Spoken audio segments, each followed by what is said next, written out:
If you're looking for an easy beginner woodworking project and one that's not going to cost a ton of materials or take a ton of skill to complete, look no further than making a wood American flag. And in this video, I'll walk you through the process that I use to create this flag. All of the information that you'll need to complete this flag, including dimensions, materials, and any sort of tools you might need, I'll include links for in the description below. This is me pointing to the description. But what we're going to be talking about today is how to create an American flag from wood. Primarily, I'm going to be using 1x2s from my local hardware store, Lowe's. When you're picking out this wood, you're going to want to pick out 1x2s that are 8 feet long. It's going to take 7 of these.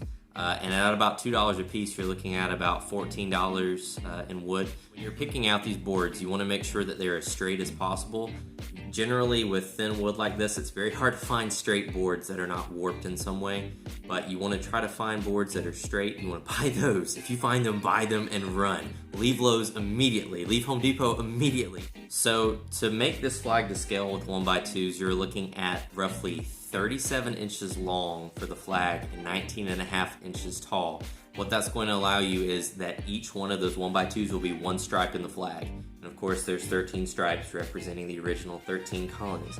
But what you're going to do is you're going to cut these 37 inches long. So you're going to get roughly 2 of each of the stripes out of one 1x2x8. Now, when you're cutting these, what I tend to do is I will make my first stripe. So I'll go ahead and measure out 37 inches, mark it, and cut it, and I'll use that one as a template for the rest. The reason I do that is that when you're cutting your wood, you can run into some error at times if you're using a chop saw, a hand saw, anything like that, and your lengths might vary some if you're individually measuring each and every one and marking it off. So make a template, use that one to measure out the lengths for the others. Another reason why this is a great project is if you don't have a miter saw, you can use just a regular hand saw that you can pick up for maybe $20 to be able to cut these boards. So if you don't have the tools that you need, this is a good project to get your feet wet and for a relatively low initial investment. So after you cut out these 13 stripes for the flag, you're going to want to keep the extra wood left over and you're going to use that to shore up the back of this flag.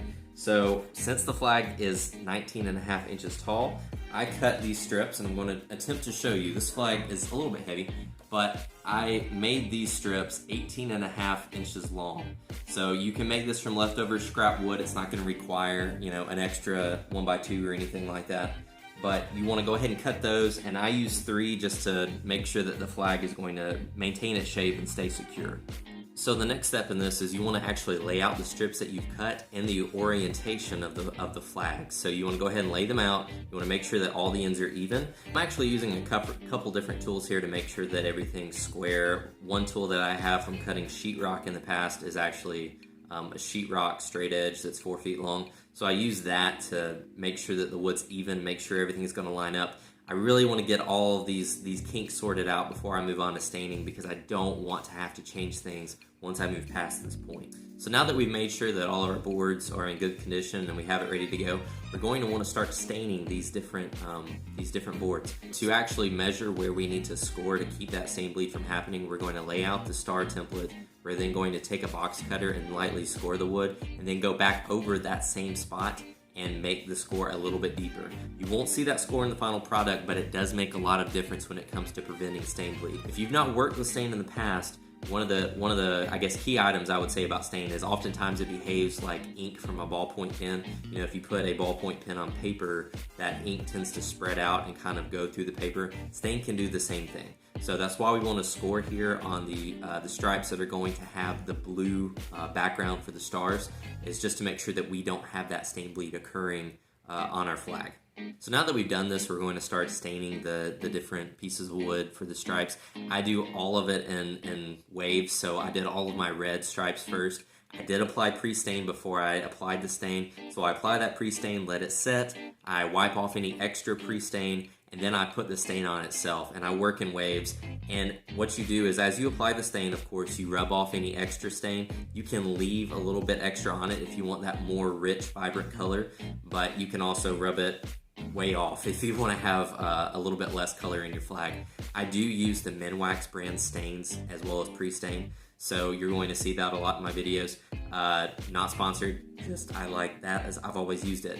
I do use a water-based stain. For the red, I use the color Crimson, which is a paintable tint. And I'm also using the new Minwax Stain that has a very high solids content that lets you have more vibrant colors. So I'm using Crimson for the red, I'm using Denim Blue for the blue, and I'm using just the regular pure white for the white. You'll find links to all of those different colors down in the description of this video as well. So after I've gotten all my red stripes completed, I'm going to go ahead and do my white stripes. So same process, pre-stain, then the stain, wiping off the extra pre-stain before staining, wiping off the extra stain before moving on to the next one. So after I have the red and white done, I actually let this sit overnight in order to let that stain fully cure. And then I started pulling off the tape and actually wrapping the side that I've stained so that I could do the blue stain. So as you can tell on these, there were a couple that I did have some bleed on, but I'm really not worried about that. And I'll talk about how to address that bleed that you can have a little bit later in the video. But all that to say, I taped off on the side that I had stained. I then stained everything blue. Same process, put the stain on after pre-staining, let it sit, wipe it off, and you're good to go.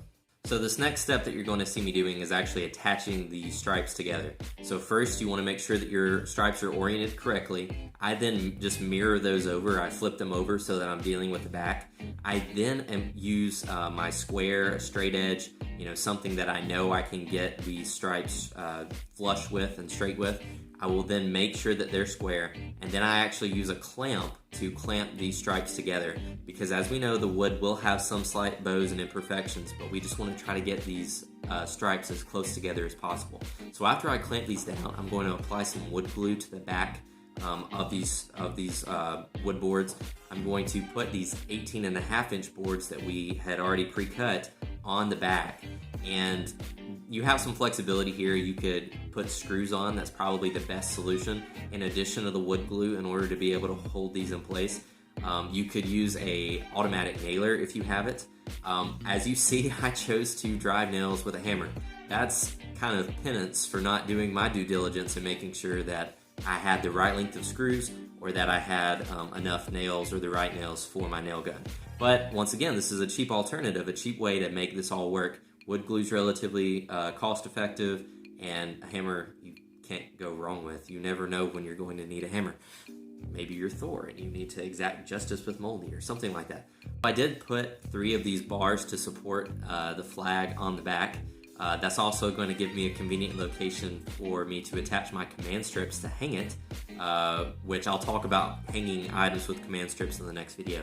But after I took care of that, I then flipped the flag over and I started working on the stars. I reattached the template that I had previously put on the flag, and I tried a couple different things here. I tried to paint the stars on.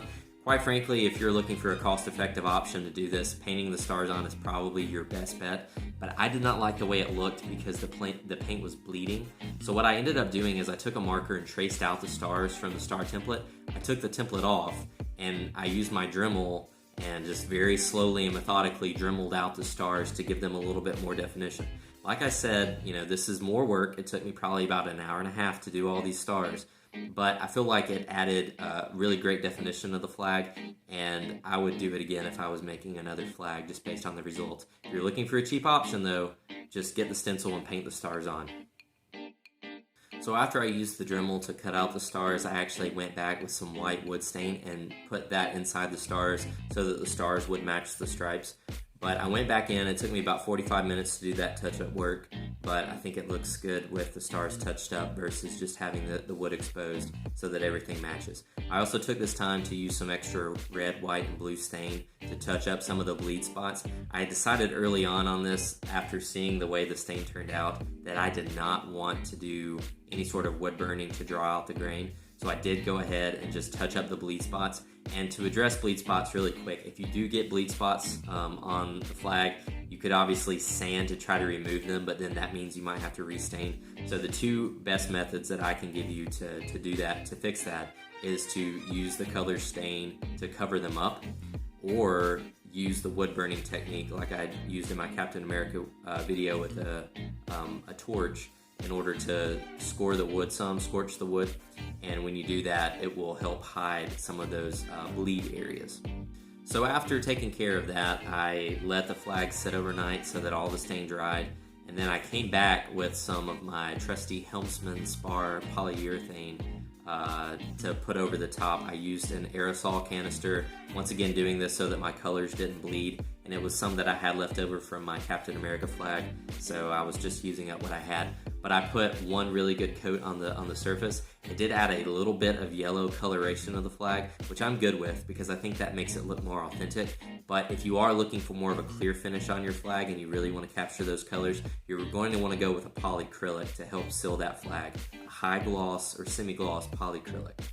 And that completes the project. So if you want to make a flag that's 19.5 by 37 inches long, this is, in my opinion, hopefully a good video to help you do that. If you have any questions, if there's anything I left out, just drop a comment and let me know that as well. If you've not subscribed to the channel, I would ask that you subscribe. And most importantly, I do want to make a note of who this flag is going to. There is someone that I know, and I'm being very cryptic because I don't know if this person wants to be mentioned on Facebook, on YouTube, Facebook, the internet, the whole thing. But this person recently was married, and this is my wedding gift to them. So, in the words of one of the popular Hamilton songs from the musical, raise a glass to freedom, something you will never see again.